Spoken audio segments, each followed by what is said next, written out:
우리의 현무 좋은 것은 알아서 요청하네요. 그런데 국민은 반대해도 우리 말 잘하시는 나라님께서 잘 날리면 되실 것 같습니다. 아무리 돈이 귀해도 한국은 일본과 중국에는 무기를 수출해서는 안 되며 대만에 무기를 수출하더라도 직거래해서는 안 되고 대만에서 임의로 한국산 무기를 분해 못하게 블랙박스 처리해야 한다. 일본과 중국에는 현무 미사일 시리즈가 아니라 총알 한 알, 화약 한 점, 우리 국방에 쓰이는 그 무엇도 팔면 안 됩니다. 다른 나라 거쳐 수입할 수도 우리 물건 산 다른 나라에게 살 수도 없게 해야 합니다. 중국 1000년의 적, 일본 100년의 적, 사과도 없이 민주주의라고 돕다간 화살이 한국으로 온다. 각자 도생이 답입니다. 일본 국민 여러분 긴급 상황입니다. 지금 당장 대피하세요. 미사일이 날아오고 있습니다. 지금 즉시 지하로 대피하세요. 최근 일본 정부가 일본 국민들의 긴급히 지하로 대피하라고 경고했습니다. 북한이 4일 발사한 중거리 탄도미사일 IRBM이 일본 상공을 통과하자 일본 열도가 대충격에 빠졌습니다. 그동안에도 북한이 일본을 향해 수차례 미사일을 발사했지만 동해에 떨어지는데 그쳤는데요. 이번에는 완전히 다릅니다. 교도통신이 공개한 북한의 미사일 궤적을 보시면 일본의 머리 위로 북한의 미사일이 관통했습니다. 북한의 미사일을 머리 위로 지나가는 것을 목격한 일본인만 수만 명에 달하고 자칫 잘못하면 일본 영공을 날던 일본 비행기가 격추될 수도 있는 상황이었습니다. 일본 정부는 미사일 발사 정보 전달 시스템인 엠넷-N넷의 속보와 전국 순시 경보 시스템 JLRT로 미사일 발사 정보를 지방자치단체와 방송 등을 통해 국민에게 실시간으로 전달했고 이를 지켜본 1억 3천만 일본 국민들은 지하로 긴급히 대피하는 등 난리가 났습니다. 당시 일본에서는 신칸센 운행이 중단되고 일본 아오모리현 미사와시에서 초등학생들은 등교 도중 긴급히 대피해야 하는 소동도 벌어졌습니다. 삿포로시 소재 일부 초중학교는 등교하지 말라고 선포하며 당시 급박한 상황을 전했고 미사일 발사 직후 일본 열도 동북단 홋카이도와 혼슈 최북단 아오모리현 주민에게 건물 안에 있거나 지하로 대피하라라는 경보를 내렸습니다. 아울러 미사일이 오전 7시 29분께 홋카이도와 아오모리현 상공을 지나 태평양으로 통과할 것으로 보인다라며 수상한 물건을 발견하면 절대 접근하지 말고 즉시 경찰이나 소방당국에 연락해달라고 당부했습니다. NHK에 따르면 북한 미사일이 일본 도호쿠 동북지역 상공을 통과함에 따라 도호쿠 신칸센 일부 구간의 운행이 중단됐고 JR 홋카이도도 열차 운행을 중단, 삿포로시의 지하철도 운행을 멈췄습니다. 북한 미사일이 통과한 지역의 주민은 불안에 떨어야 했습니다. 교도통신에 따르면 홋카이도에서 꽁치 조업을 하는 어민 기논의 시게루 85는 큰일이다라며 곤혹스러워했습니다. 그는 지금도 여러 어선이 태평양에서 조업하고 있다면서 선박은 무방비여서 미사일을 피할 수 없다라고 걱정했습니다. 북한이 발사한 미사일이 일본 열도를 통과한 것은 이번이 7번째입니다. 1998년 8월 도호쿠 이하 통과 지역 처음 북한 미사일이 일본 열도를 통과한 이후 2009년 4월 도호쿠, 2012년 12월 오키나와, 2016년 2월 오키나와, 2017년 8월 홋카이도, 2017년 9월 홋카이도와 도호쿠 사이에 각각 통과한 바 있는데요. 자, 그런데 이렇게 북한의 미사일이 일본 머리 위로 이렇게 7번이나 날아오는 동안 일본의 자위대는 아무것도 하지 못했습니다. 이에 일본 국민들은 일본 정부를 도대체 어떻게 믿어야 하나? 일본은 북한의 미사일에 대응할 수 있는 무기조차 없다 라며 불안과 공포에 떨고 있습니다. 자, 그런데 놀랍게도 이번 북한의 미사일 발사 이후 일본이 비공식적인 루트로 한국산 현무를 대규모 사들이려 한다는 소식이 전해졌습니다. 북한의 장거리 미사일을 막을 만한 무기가 없는 일본. 가와사키나 미쓰비시가 만든 미사일 격추용 무기들의 성능이 가짜임이 이번에 여실히 드러나면서 한국산 무기를 들여야만 살아남을 수 있음을 인정한 꼴입니다.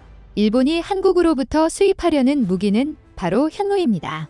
실제로 북한이 미사일을 발사한 직후 한국군은 지대지 미사일인 현무2로 대응 사격을 가했습니다. 한국이 현무를 공개할 당시 전 세계가 발칵 뒤집혔습니다.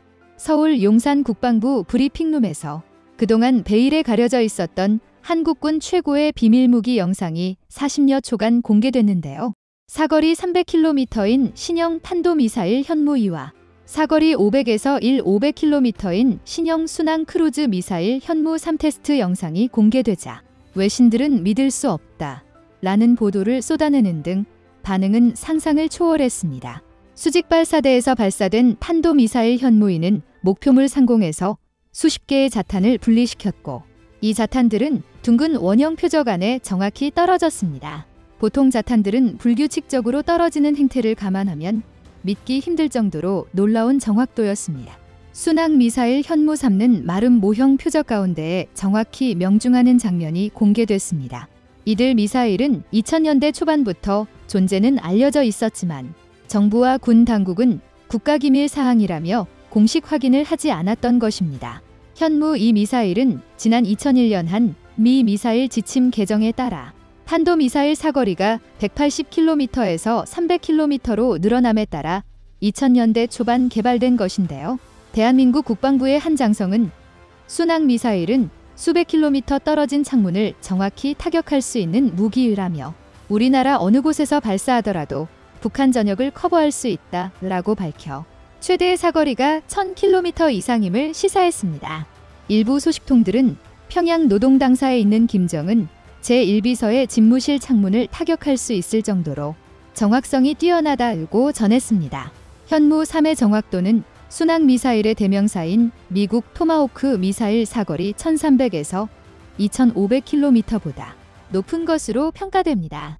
토마호크 미사일의 정확도는 5에서 10m인데 현무 3는 입력된 디지털 지도를 따라 날아가다 막판에는 적외선 영상 방식으로 목표물을 직접 확인하는 과정을 추가, 정확도를 1에서 3m 수준으로 높인 것으로 알려져 있습니다.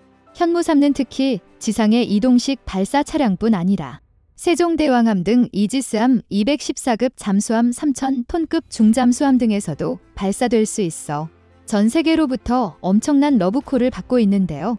은밀히 움직일 수 있는 잠수함의 특성상 잠수함에 탑재될 현무 3 미사일은 현재 사고 싶어도 대기줄이 너무 길어 살 수 없는 수준입니다. 현무 2의 위력도 엄청납니다. 국방부는 현무 2가 축구장 수십 개 면적을 초토화할 수 있는 위력을 갖고 있다고 밝혔습니다. 이는 우리 군이 미국에서 도입해 배치한 에이테킴스 A-MS 에이타킴스 블럭 1A 미사일에 비해 훨씬 강한 것입니다. 일본의 군사 전문가들은 가와사키나 미쓰비시가 만드는 일본산 무기들은 더 이상 북한의 무기조차 막을 수 없는 수준이다. 미국산 무기와 성능이 비슷하거나 더 뛰어난데 가격은 훨씬 저렴한 한국산 무기로 당장 도배해야 한다 전했습니다. 일본이 모든 자존심을 다 버리고 한국산 무기를 사려는 이유는 또 있습니다. 일본뿐 아니라 현재 전 세계적으로 한국산 무기 열풍이 불고 있는 이유는 바로 뛰어난 가성비와 함께 방산업체의 애프터 서비스 정신이 꼽히고 있습니다. 한 번 구입하면 수십 년을 사용하는 무기 체계는 구매 비용보다 유지 및 보수 비용이 만만치 않습니다. 방산업계 관계자는 싼 맛에 중국제 무기를 샀다가 잔고장에 고생한 나라가 한둘이 아니다. 영미권이나 유럽의 선진국 무기를 사고도 수리나 보수에 애를 먹은 국가들이 꽤 있다. 그런데 한국 업체들은 수출 후에도 성의 있는 부속품 보급과 수리 등으로 극찬을 받고 있다. 이미 입소문을 많이 타고 있다 전했습니다. 일본이 이렇게 한국산 무기를 긴급히 대규모로 도입하려는 이유는 또 있습니다. 북한이 일본 머리 위로 장거리 미사일을 발사한 데 이어 이번에는 핵실험 준비까지 마쳤다는 충격적인 소식이 전해지면서 일본 국민들은 일본 정부를 향해 북한 미사일조차 막지 못하는데 북한이 일본에 핵이라도 쏜다면 어떻게 막을 거냐라고 외치며 강하게 비판하고 있기 때문입니다. 최근 공개된 북한 풍계리 핵실험장 모습인데요. 북한 함경북도 풍계리 핵실험장에서 지난달 활동이 증가한 정황이 포착됐다고 미국 북한 전문 매체인 분단을 넘어 비안드 패럴렐 3일 현지 시간 보도했습니다. 미 싱크탱크 전략국제문제연구소 CSIS 산하인 이 매체는 상업위성 에어버스 네오 화면을 토대로 지난달 19에서 29일 이 같은 동향이 나타난 것으로 분석했습니다. 이에 따르면 3번갱도에서는 핵실험 준비가 완료된 것으로 추정되며 4번갱도에서 새로운 작업이 이뤄진 것으로 보인다고 이 매체는 전했습니다. 3번 갱도에서 새로운 활동이 없는 것은 예상됐던 일로 미국과 한국은 북한이 3번 갱도에서 핵실험을 할 모든 준비를 이미 마친 것으로 평가하는 상황이라는 것입니다. 4번 갱도에서 포착된 활동은 3번 갱도에 이어 북한의 핵실험 역량이 확장됐을 가능성을 보여주는 것이라고 이 매체는 분석했습니다. 이렇게 일본 국민들이 북한 때문에 불안에 떨고 있는 가운데 기시다 후미오 총리가 4일 총리 정무 담당 비서관에 자기 장남 쇼타로를 임명해 일본 국민들의 분노가 폭발하고 있습니다. 세습 후계 작업에 들어간 것으로 이번 북한 미사일 사태와 겹치면서 기시다의 지지율이 출범 이후 최악으로 떨어졌습니다. NHK 등 현지 매체에 따르면 일본 정부는 이날 쇼타로를 총리 정무 담당 비서관으로 임명하는 내용의 인사를 발표했습니다. 총리 비서관은 총리의 업무를 측근에서 보좌하는 업무를 맡는 직책으로 매우 중요한 자리입니다. 현지 언론은 기시다 총리가 장남을 중책에 앉힌 것은 국정 운영의 최전선에서 경험을 쌓게 함으로써 경력을 관리하고 후계자로 키우려는 의도가 큰 것으로 보고 있습니다. 쇼타로는 기시다 총리의 3남 중 첫째로 올해 31세입니다. 대학 졸업 후 미쓰이물산에서 근무한 뒤 2020년 3월부터 아버지의 의원실 비서로 일하면서 정계에 입문했습니다. 일본은 정치인 세습이 일상적입니다. 집권 자민당 국회의원의 약 40%가 세습 의원이라는 통계도 있는데요. 중의원인 부모의 비서로 정계에 발을 들인 뒤 부모가 은퇴할 시점 지역구를 물려받는 방식이 일반적입니다. 기시다 총리 역시 1987년 중의원이던 아버지인 기시다 후미타케의 비서로 정례에 입문한 뒤 아버지가 사망하자 히로시마현 지역구를 물려받아 출마해 당선됐습니다. 쇼타로 역시 같은 방식을 통해 후계자로 키우겠다는 생각인데요. 일본 국민들은 북한의 미사일도 막지 못하는데 자기 아들의 총리직을 물려주려는 생각만 하고 있다라고 소리치고 있고, 일본 트위터에는 이번 인사 발표 이후 가족을 위한 내각이다, 공사혼돈 사리사욕 폭주하는 총리, 국민의 말은 듣지 않고 장남 비서관 만드는데 혈안이 된 총리 등 비판의 목소리가 이어지고 있는데요. 일각에서는 기시다 총리가 이대로라면 얼마 버티지 못하고 탄핵당할 가능성이 높다고 전했습니다. 이에 비상이 걸린 기시다 총리는 빠르게 강력한 무기를 도입해 북한의 미사일과 핵 위협으로부터 일본 국민들을 안정시켜야 하는데, 아베 총리 때부터 시작된 엔저 정책 때문에 망가질 대로 망가져버린 일본 경제, 미국산 고성능 무기를 대규모 구입할 돈은 없고 유일한 대안이 바로 한국으로부터 현무 3화 현무 1을 사들이는 것으로 판단한 것입니다. 자, 그런데 자신들이 팔아달라고 하면 한국이 당연히 건네줄 줄 알았던 일본. 하지만 한국의 반응은 일본의 예상 밖이었습니다. 이번 우크라이나 사태로 유럽국들이 세계 최고의 가성비와 애프터 서비스를 자랑하는 한국산 무기를 구매하려고 긴대기 줄을 서 있는 데다가 동남아 국가들과 호주도 중국의 군사 위협으로부터 해방되기 위해 한국산 최첨단 무기를 대규모 구매하기로 계약하는 등 한국을 단 한 번도 배신하지 않고 우방국으로서 일관된 모습을 보여준 수많은 국가를 우선으로 한국산 무기를 인도한다는 것이 한국의 변하지 않는 외교 원칙입니다. 일본의 순서는 마지막이 될 것이 너무나 확실해 보입니다. 오늘도 감사합니다. 최고로 멋진 하루 보내시길 바랄게요. 로이터 통신 등에 따르면 푸틴 대통령은 5일 도네츠크, 루간스크, 헤로슨, 자포리자 등 우크라이나 점령지 4곳을 러시아의 영토로 편입시키는 법률에 서명하고 병합 절차를 마무리했다고 전했습니다. 러시아는 앞서 지난달 23에서 27일 이들 지역에서 주민투표를 실시, 찬성표가 압도적으로 나온 결과를 기반으로 병합의 정당성을 부여했고, 주민투표가 종료된 지 불과 8일 만에 병합을 위한 러시아의 법적 절차가 모두 끝내버렸습니다. 당연히 우크라이나는 이번 병합을 인정하지 않으며 주요 도시들을 탈환하고 있습니다. 우크라이나군은 합병조약 체결 이후 동부 구안스크로 향하는 요충지 리만을 수복한 데 이어 남부 헤르손에서도 드니프로 강을 따라 30km가량을 진격했습니다. 같은 날 조 바이든 미국 대통령은 그동안 우크라이나 북부 지역을 재탈환한 데 가장 크게 활약한 고속 기동 포병 로켓 시스템 사기를 포함한 무기 지원하겠다고 밝히면서 러시아의 우크라이나 영토 병합을 절대로 인정하지 않을 것이라고 전했습니다. 이에 아나톨리 안토노프 주미 러시아 대사는 미국의 샬마레스 지원에 대해 우리는 미국의 무기 공급을 직접적 위협으로 받아들인다고 경고하고 나섰습니다. 사실 우크라이나가 러시아에 맞서는데 가장 큰 역할을 했던 건 바로 미국의 대레이더 미사일 AGM-88 HLM이었습니다.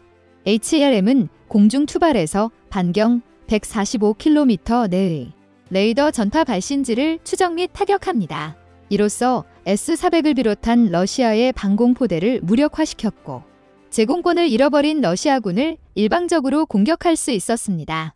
우크라이나군이 미국의 지원을 효과적으로 활용하고 있다며 HLM을 지원했다는 것을 공공연하게 인정했죠. 미사일 방공 MD 시설을 HLM이 제거하면 HIMARS가 쏜 미사일이 날아가 목표물을 제거하는 것입니다. 이 과정을 성공시키기 위해서는 SAD라고 부르는 작업이 필요합니다. 방공망 제압작전인 SAD는 총 3단계로 이루어져 있습니다. 첫 번째로 적 방공망의 사각이나 음영 지역을 찾아내 그 경로로 정찰기를 보내서 적 레이더의 패턴과 종류를 수집 및 분석합니다.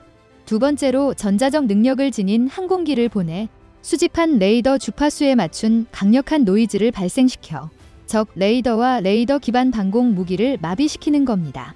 세 번째로 대레이더 미사일 발사에서 눈이 멀어버린 적 방공포대를 일방적으로 파괴합니다.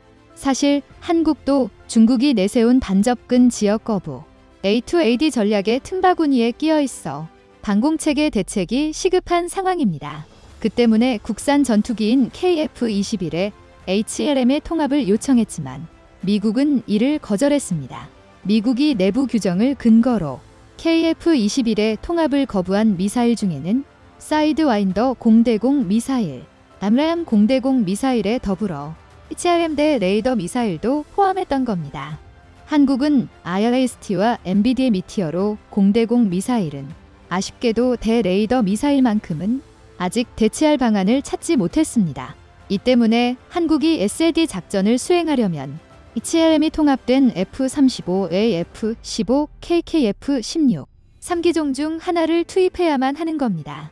SAD 작전은 제발로 적의 방공망 안으로 침투해야 하는 극도로 위험한 작전이기에 F-35A는 현재 공군 최대의 전력인 만큼 실패할 경우 손실이 너무 크고 F-15K와 KF-16은 어디까지나 스텔스 성능이 없는 파일럿의 목숨이 위험해질 수 있습니다.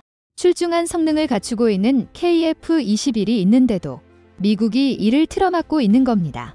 사실 미국의 한국은 아주 만만한 호구였습니다. 약속받은 핵심 기술 이전이나 부품 수급 등을 한국 정부는 사실 서류로만 이해 제기를 했을 뿐이지 강력한 항의는 못했습니다.